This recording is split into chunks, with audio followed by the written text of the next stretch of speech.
น้องเอ้ยเบิ่งแน่นี่บ่รับบ่นอนนี่ลูกบ้านไหนเป็นคือลูกบ้านนี่นอนเบิดมื้อ10 นาที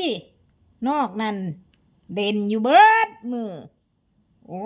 ยเฮ็ดหน้าแพ้แว่แพ้แว่อยู่จังซี่อยู่นี่นะ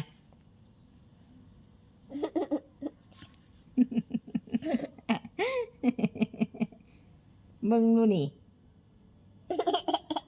เฮ้ยจักเอาเหือเอาแห้งมาแต่ทางใดอันผู้เลี้ยงนี่สิเป็นล้มตายเลยนี่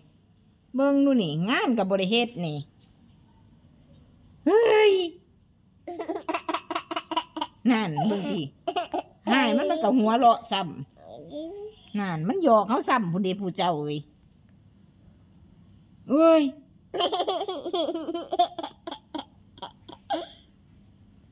มึงแน่นั่นคนอื่นเขารับเขานอนเหลือแต่ไม่ไม้นี่อยู่นี่นั่นผู้เลี้ยงนี่ง่วงจนสิตายเลยนี่